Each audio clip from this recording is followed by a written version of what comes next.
I'm going to ask you too, like if you're asking a question, to really speak up.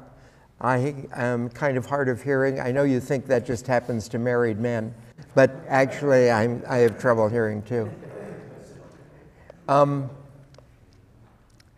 The concept, I'm going to talk a little bit about the gifts, and then I'll deal with them individually, and then we'll go into the fruits of the Holy Spirit over the period of time. But the understanding of the gifts of the Holy Spirit have really changed under the influence of a very famous theologian in Canada that people don't know much about now, but ultimately he will probably be as famous as Thomas Aquinas. And his name is Larnagan. But one of the things he said is that to understand the gifts of the Holy Spirit, he said you don't go through the philosophy thing like Thomas Aquinas does. And the structure of the gifts, like when I went through school, the structure of the gifts was the Thomas Aquinas thing. But basically what Larnagan says is the gifts of the Holy Spirit are the result of a love relationship with God. And the gifts of the Holy Spirit are beyond human experience. They begin in the sort of thing that we have, but they're beyond that. And it's kind of like I was mentioning at the liturgy.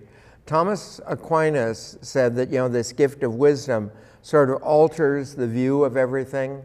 Well, he would say, Larnagan says, that there's some way in which the gifts of the Holy Spirit amplify everything, okay? Now, I don't know much about the test that you're going through about, your gifts. And I mentioned to the people at the table, I don't take tests like that anymore. I don't want to discover. I retired from a profession I never should have been in. So I'm not going to look at that sort of stuff. But the idea is that it builds on your natural gifts, but is very different from a natural gift. And I'll use something like one of the gifts I think is knowledge, okay? And incidentally, the difference between knowledge and wisdom, knowledge is information. Wisdom is how to use that information. So if I were to give you an example in my case, I can open up the newspaper and I can give you all the information about the stock market. But I'd be a lot richer if I knew how to use that information. I don't know what to do with it, but I have all the information. So wisdom and knowledge sort of relate that way. Wisdom is the ability to use knowledge. But if I were to take something like knowledge, I would say, you believe in the existence of God. I had a group of ministers and rabbis, imams, and priests. It's an ecumenical organization.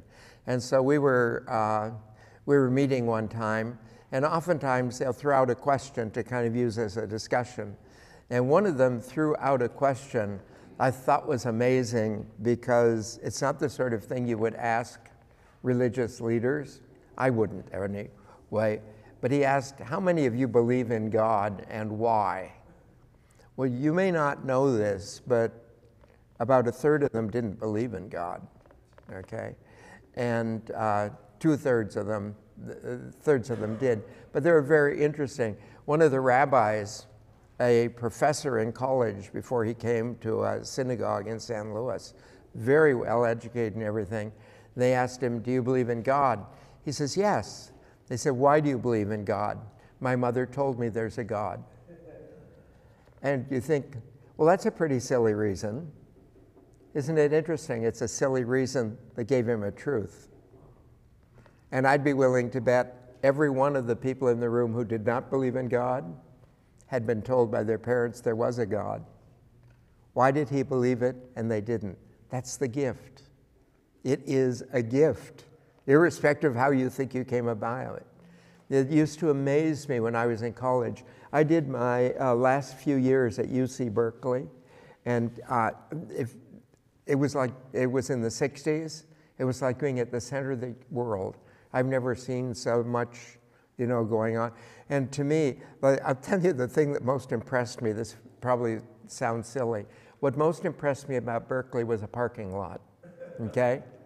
Do you know they have a parking lot exclusively for Nobel laureates? There are so many people teaching at Berkeley with Nobel Prizes, they actually have their own parking lot. That got me, So, but I would look at people whose education is way beyond anything I would ever reach, who did not believe in God. Why do I? And I looked at people who had, no education at all, hardly, who have this powerful belief in God. Why do they? It is a gift. The knowledge that God exists is a gift. And in spite of what you've been told in catechism or philosophy, no one can prove the existence of God. It is unprovable. The other side of that is no one can prove there is no God. It's unprovable, okay? God is beyond that. So how do people, highly educated people, come to the great knowledge of God?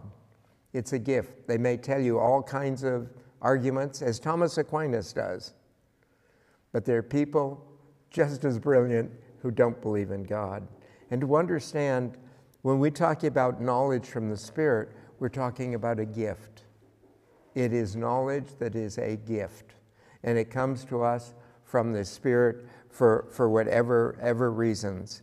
It's interesting to me, like I look in my background, and this knowledge in my mind is woven in with the type of people who kind of dealt with me. I was mentioning at the table, my grandfather was head of Prudential Insurance in Canada, and he told me what to do with the money I earned, and he knew what he was talking about.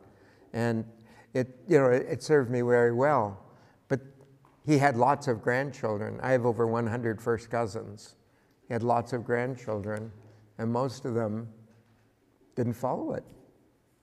Why? Why? I don't know. But it's certainly something to realize. I look at my grandmother, particularly with regards to nature.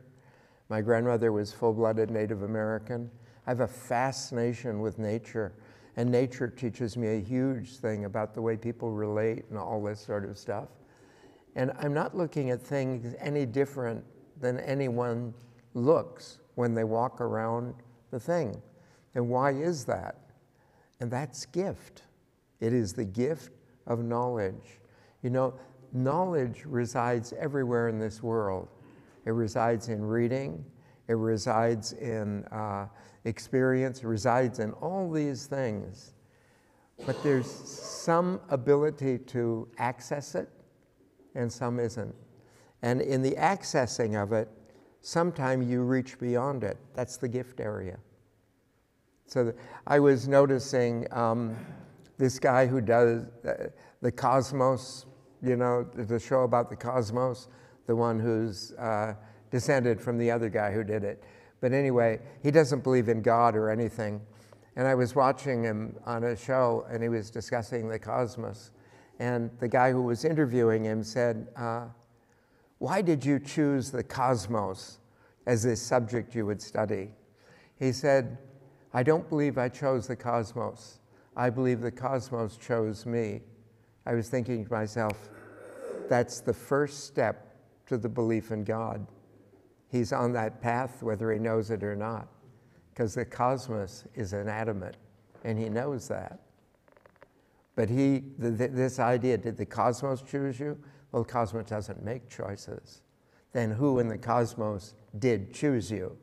Because you feel you weren't the one who chose it. Who chose you? And ultimately, you can watch people in all different things that they're going on in great things of knowledge.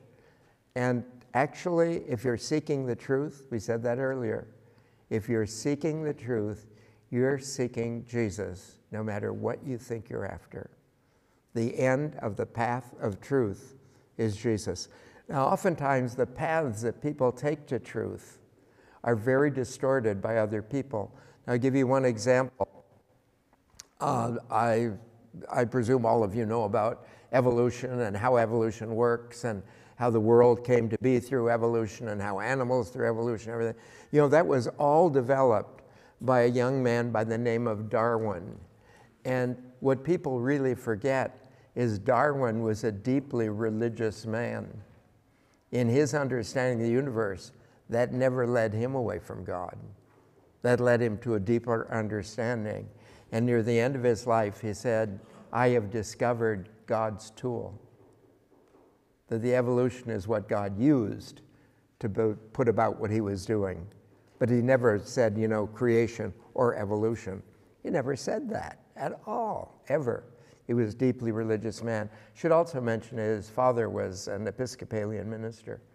But this idea of this knowledge that comes to me, I think at times we should actually take a little time periodically to ask the question, why me? One of the problems of being a human being is we only ask that question when something goes wrong. You know, no one who's ever won the lottery has ever said, why me? That has never happened, okay? And it never will. But that's one of the duties of Christians, because when I look at the why me of what goes wrong in my life, I'm actually looking at evil and the problems in the universe. But when I ask why me about the benefits stuff, that's the path to God. And that's where we'll be led, you know? That why should I be the one who believes in God? Why should I be the one who notices the flower? Why should I be the one who sort of is so fascinated with this literature? Why should I be the one who can so enjoy art? All those questions, the answer is gift. The answer is gift. My son is an artist. He's both an artist and an author, and writes what you call fantasy series for young adults. But anyway, I took him one time to the Uffizi Gallery in Florence, and we had a long time. If you get on a list, you can get in the Uffizi 2 hours before it opens. So we were there at, I think 5 in the morning, and into the Uffizi. The Uffizi, I don't know how many of you have been to it, but it's a series of rooms, you know, where paintings, typical, the gallery. And I have a good background in art. I've studied fine arts, and so I really enjoy it. So I go through and look at the pictures and everything, and I suddenly realized he wasn't around me. So I'm back, he was still in the first room. So I decided to go back to the coffee shop, and what coffee shop just serves coffee? But anyway, I went back to the coffee shop and, you know, had a coffee and donut or something, and when it got near lunchtime, he was still in room 1. So I said, why don't we go to the coffee shop and have lunch? So we did, and then he went back to room 1. And that day, when we left the gallery at night, he was still in room 1. And he picked out little things in art that had never occurred to me. Little things he would see in a picture and stuff, just amazing things. And why is that? That's far beyond the study of art. That is a gift that he's received from God, you know, to be so involved in stuff like that. Now that's all knowledge.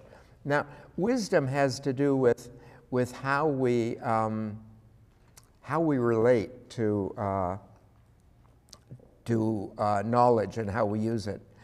One of the things that St. Augustine said is that wisdom without knowledge is useless, because wisdom has to use knowledge to arrive.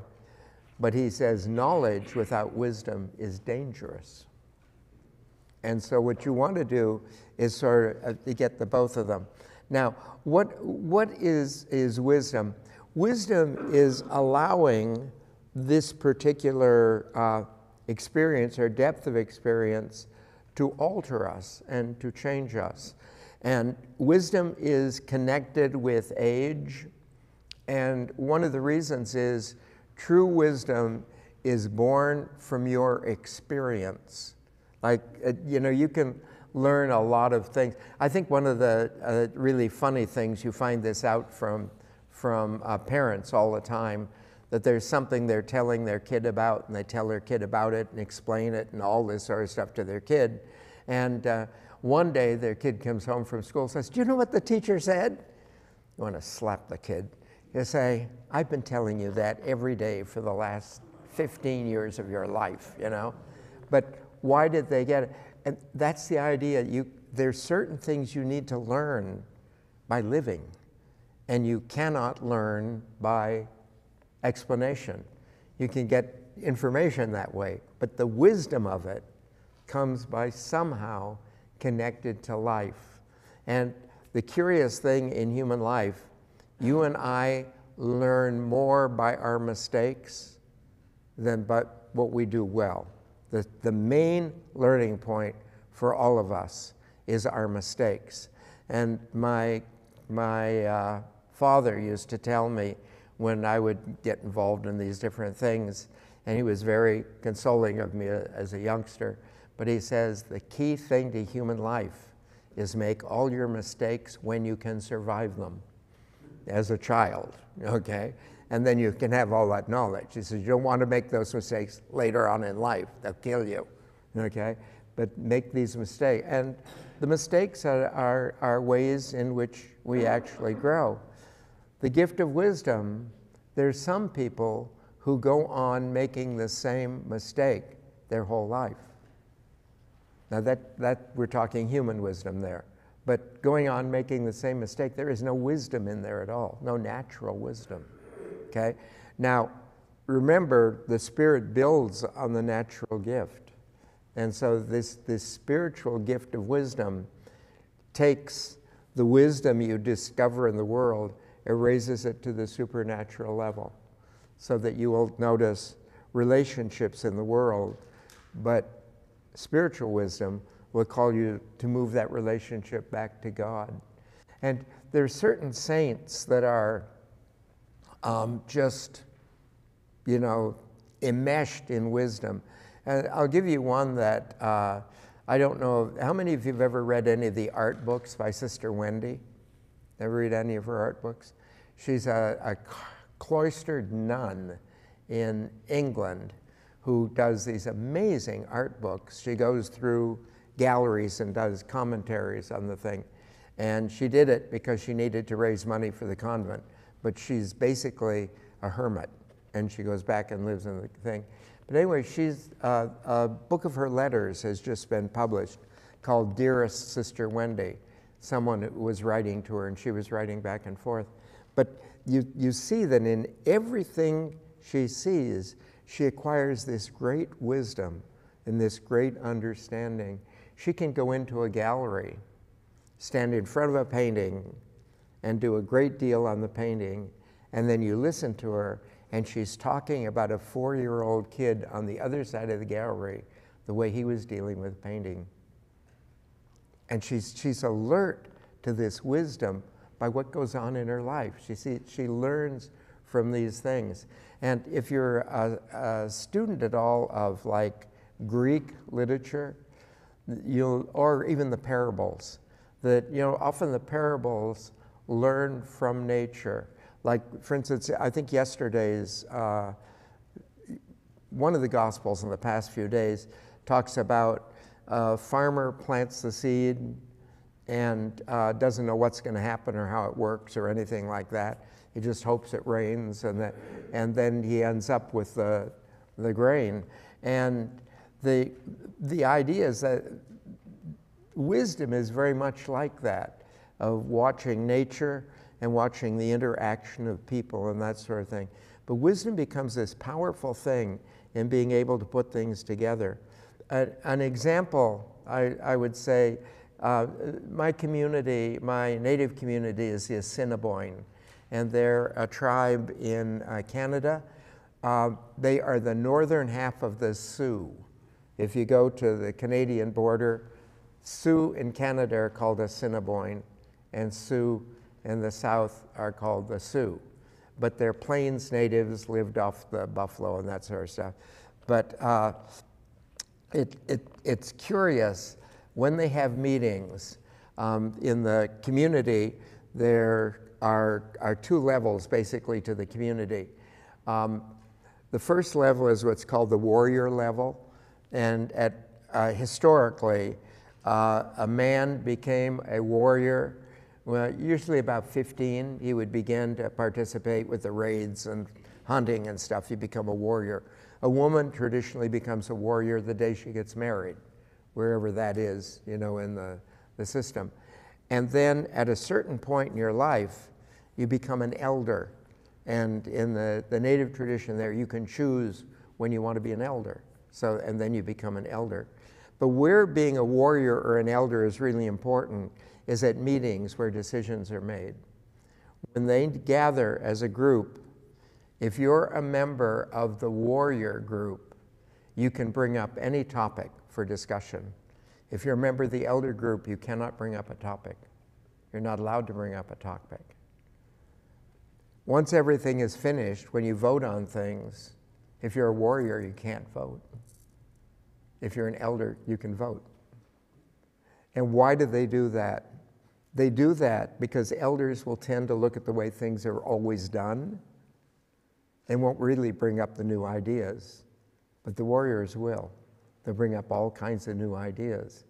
However, once you get the new ideas, only elders remember the ones that didn't work and are able to point them out. And I think part of this wisdom deal is to know what youth contributes to wisdom. What youth contributes to wisdom is the endless opening of new doors. That's one of the wonderful things of dealing with children, like in nature. They ask questions that never occurred to anyone. They think of things that no one ever thought of, but those are doors that are opened, okay? And I think, like I look at something like my age. If you were to look back at, I'll take a comic strip like Dick Tracy. Do you know some of the most outlandish things were in Dick Tracy? One of them was a watch in which you could talk to anyone, anywhere. Apple sells it today. But I could go through a whole list of things, and what that was opening doors. That some kid somewhere in the world looked at that and said, why not? And it's wisdom that worked through that information to ultimately end up with the thing. But to understand, elders bring a wealth of experience. Now, youth cannot bring experience, and wisdom is tied to experience. So that both spiritually, as a human being, your wisdom grows with your age. But it's on the condition you learn from what goes on in life. And there are two ways to learn it. One way is to learn it in watching in yourself, and the other way is to watching in other people. That when I was going through Berkeley, for instance, as you can imagine, that was a very drug-saturated time. And I'm lucky for two things. The major drugs that were being used at the time were, first of all, marijuana. And my mother smoked. I have an allergy to tobacco. I would never put something burning in my mouth, okay? I just don't do that. So I was protected from the whole marijuana thing from that. The other thing is, as a youngster, I spent a year in the hospital with polio, and I got a shot every hour, on the hour, 24 hours a day for a year. So if I die and see a syringe, I will know I went to hell, But the other drug they used mainly was heroin, and they used it with a syringe. So I was immune to the two drugs, having nothing to do with being against drugs, but I was immune to the two drugs that were going on. Thank God I was never around with something you sniffed, but that wasn't my day, okay? that wasn't my day. And it's interesting, it was just lucky I avoided it. But the lesson I learned was watching classmates whose lives were destroyed and corrupted by those things, and classmates who survived and got away from them and that sort of thing. But that's wisdom. That's the wisdom of experience. You can listen to a doctor argue 1,000 arguments why you shouldn't take marijuana, or 1,000 arguments why you shouldn't touch this drug or that drug or whatever. It's experience that'll do it. You watch that with Oxycontin. Everyone knew what was wrong with the drug. That's an unbelievably powerful drug, you know. And, but young people had never seen what was wrong with it. Now they see around them what that drug does. And it's a very different thing. But to be alert to this world, but to the degree we can gather wisdom by experiencing everything in the world in which we exist, the Spirit carries that wisdom into the supernatural, so that when someone learns about something, you actually, in it, will end up learning about God. And your experience will move to the spiritual. And I'd go back to Larnagin. Larnagin says that the gifts of the Holy Spirit are a relationship with God beyond human experience. So it pulls us into that. And basically, Larnagin says that the gifts of the Holy Spirit are a human being with human gifts who has been embraced by God. And notice that embraced by God, because he doesn't say a human being who has embraced God. And the reason he puts it that way, it is possible to meet people in the world who have no religion and have no background and everything, and have powerful, powerful wisdom. I'll tell you, as a young man, one of the very first things that struck me was in my studies during the war in Vietnam. We were all involved in peace studies. But in my studies of Gandhi, you begin to realize he's a man of huge, powerful, spiritual wisdom. And that really bothered me, because he wasn't even Christian, you know? Wasn't Catholic, wasn't Christian, he was Hindu. He had more gods than you and I have teeth, you know? It's just all this gods thing. But the fact of the matter is, he was embraced by God. Later on in his life, he'd come to a serious embrace of God. But at that time, he was embraced by God, whether he knew it or not. And it builds in them. And to understand and sort of be able to allow this to develop in yourself. So first of all, we're going to admit that we have a certain level of experience in life, depending on where we are. And wisdom is how much you've learned from your experience, okay? And to the degree you've done that, the Spirit can take that to the spiritual level. But if I haven't grown in natural wisdom, there's nothing to be raised, okay? Knowledge is very different. In knowledge, the Spirit can give it to you directly. And like the knowledge of the existence of God, that can be given to people who have no knowledge at all, you know. The knowledge that comes from God can be given directly. And some of that can be worked to wisdom. But the basis of wisdom is this idea of experience and how much we've learned from it and that sort of thing. And I'll add one more to this as the third one, and it's the gift of counsel. The gift of counsel in the gifts is the ability to take what knowledge and wisdom have produced and be able to use it for others, okay? But it's simultaneously, counsel is a two-sided gift. It's the ability for me to share with you the wisdom I have, and the ability I have to receive wisdom from someone else, okay? And let me think, I'll use an example. My dad was one of the designers of the Atlas missile, and one of the people he had to work closely with was Wernher von Braun. Wernher von Braun designed the fuels of the Atlas missile. And my dad was on the engineering team that designed the missile itself. And he used to come over to the house for dinner. And one of the things, I never noticed it at the time, but I collected rocks, had a huge rock collection, everything. And every time he would come over to the house for dinner, he would come and ask me about the rock collection. I'd explain things about him because that wasn't his field. And only as I got older did I realize he spent his life gathering information about whatever it was from whoever knew it.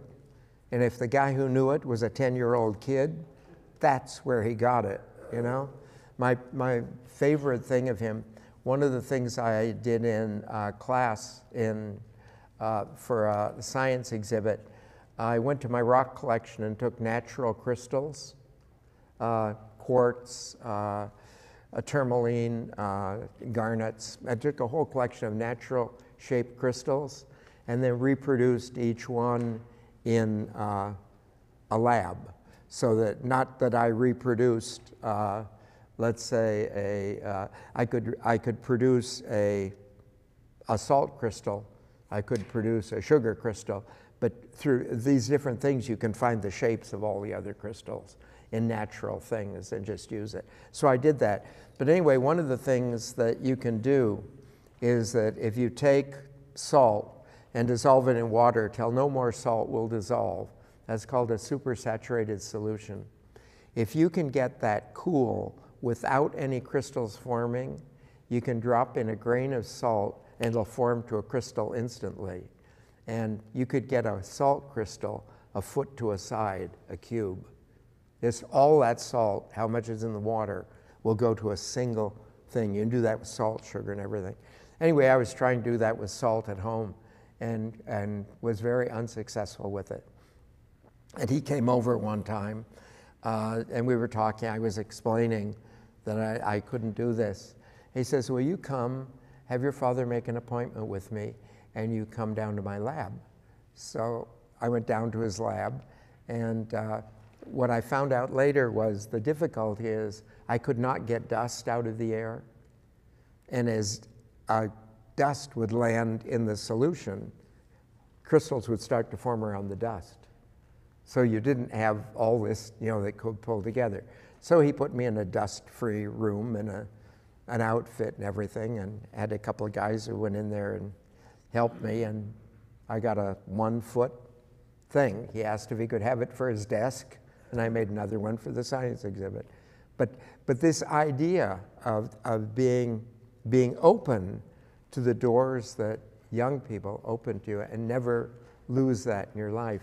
You know, that I think one of the things that I was told one time by my grandmother lived to be very old, and I opened a door for her one time when we were going somewhere, and that's where I got this analogy.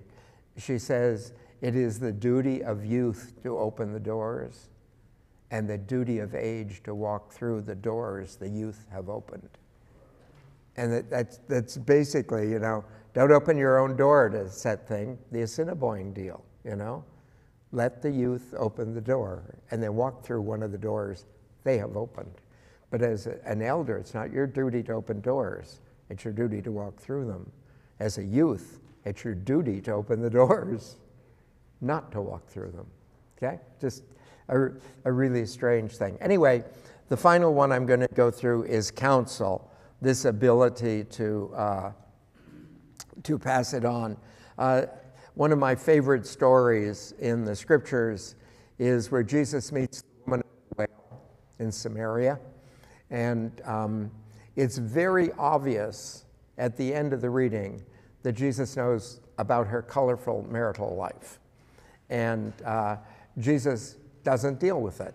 He's sitting there and they talk about water and why a Jew is accepting water from a Samaritan and goes through this, and why would a man accept water from a non-Jewish woman? And then we go through that, and then she talks about which mountain, you know, we worship on. So he talks about where they worship. He's willing to let her take the conversation everywhere. until she says about going home to her husband. And then she has opened the door. And Jesus says, "You have no husband." And she looks at him, and Jesus says, "You've been married 7 times, but the man you're living with is not your husband." And suddenly she realizes the man's a prophet. And it goes through the forgiveness, this wonderful passage of what has gone on. But you know, Jesus knew this all along. He sat there quietly and discussed all these things. I imagine me in the same position. In the same position, she came up to me. I wouldn't ask for water. I'd tell her life was a mess and what she could do about it. In which case, she would have hit me with the bucket she'd brought up for the water. And that would have been the end of the thing. That's the gift of counsel. The gift of counsel is the ability to know how and when to administer wisdom, okay? And you may know everything that would make someone's life perfect, but you have to know when to administer it or it doesn't work. And you have to, in your own life, allow people to administer things like that to you. You know, one of the lines that appears in St. Augustine's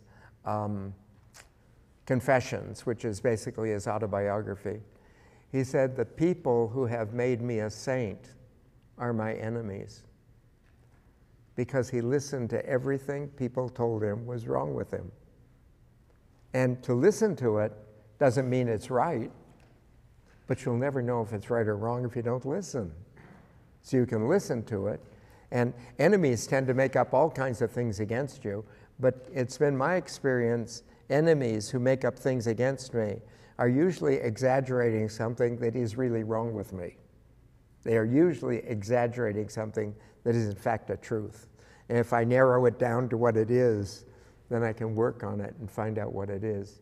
So the gift of counsel is the ability to have the wisdom that we have, and we all have different levels of wisdom. Depends on, you know, where we are in life and how well we've learned from what goes on. But we all have different levels of wisdom. But the wisdom you have has something to offer to almost everyone around you, because it's a result of your experience and the gift of God, okay? And the gift of God is infinite. So we have the ability to offer something to almost everyone around us. And there are people who oftentimes, by their stature, you would never offer wisdom to. We just don't, you know? I'd never go up to the president and tell him how he should do things. I'd never go up to the president of college and say how you should do things. You know, we just don't do that. But a person with the gift of counsel actually does, and knows how to do it in such a gentle way. I don't know if you've ever had this experience. I've had it many times, that in a conversation, you go through what seems to be a perfectly normal, this sort of thing, conversation. You get away from the conversation, and sometime in the evening or something, you suddenly realize they pointed out something really wrong with you. And they've done it so subtly and so simply, you never knew it was happening while it was going on. That's the gift of counsel. The ability to move gently and easily and to let people know. One of the problems about really confronting people is when you confront a person, you invite them to invent arguments against you, okay? And then should they ever go through the conversion process, they have to deal with all those arguments that they've created before they can get to the knowledge and wisdom. And so if you don't confront people on issues, they don't get the opportunity to create those arguments.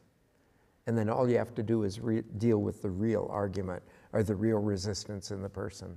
And again, if you read the Christian scriptures, you'll discover Jesus is a genius at that. That is one of his major qualities, that he can go up to someone like Simon Peter, who by definition was the most wishy-washy of all the apostles. You know, he not only denied Jesus as Judas did, Peter denied him in the presence of Jesus, something Judas couldn't do, but he did. And when Jesus was talking about going to the cross, Peter told him, you don't have to do that at all, this sort of thing. And so Peter was the most wishy-washy. And at first sight, Jesus said, you are the rock.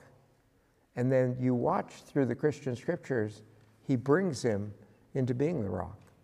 He doesn't argue about how he should be or anything. I also like that with the fishing, that when he goes down to call them, Peter and Andrew are casting their nets into the sea. And Jesus comes up and he says, come follow me. And you can tell from what Jesus responds, what they said. What they said is, we're fishermen. And Jesus says, great, now you fish for people. And just goes on. This ability to draw and move people without somehow getting to them. They never had to give an argument why they had to be fishermen, because Jesus admitted they were fishermen. It's just now they're going to fish for people, this sort of thing. So we've looked at 3 of these gifts now. The first gift we looked at is knowledge, which is essentially information. The second gift we look at is wisdom, which is how to use the information we have. And the third is counsel, which is how to share the information we have and how to be the recipient of the sharing of other people's knowledge, okay? Now understand, they are 3 natural gifts that under the power of the Spirit become supernatural and operative at a whole nother level. But they all have a basis at the bottom, okay? Like I would use, let me use the example of shrimp. I love shrimp. But as an example, the bottom thing is shrimp. There are hundreds of recipes. But the bottom of the thing is shrimp. And that's what these gifts are. At the bottom is a natural gift. And then it can develop in many ways. And most theologians would hold that each one of these, under the power of the Spirit, is developed in a person different than has ever been done before or will be done again. That there's something unique in the wisdom you arrive at in this sort of thing. Okay? So, I hope that was helpful and not confusing. Let's see, does anyone have any questions on that? Go ahead. Years ago, and I want to clarify this, or maybe you can clarify the quote and expand on it. I recall you saying something like, knowledge has the right answers and wisdom asks the right questions. Well, that'd be an interesting way to do it. But I don't know if I would put it quite that way, because a lot of knowledge, is steps to answers. And a lot of times wisdom is, I don't know whether wisdom ever even asks questions. Wisdom just becomes a perception. Now, I know in saying those 2 things, there's a truth there that separates knowledge from wisdom, but those are not the definitions I would use. Because I consider knowledge ultimately working towards a single thing, which is truth. And we believe in our tradition that all truths eventually coalesce in a single truth. Like, you remember the bumper sticker, Jesus is the answer? We believe that ultimately Jesus is the answer to every question. But you arrive at that through this ever-growing knowledge, And you watch people like that guy on the Cosmos. I'm going to watch him much closer now.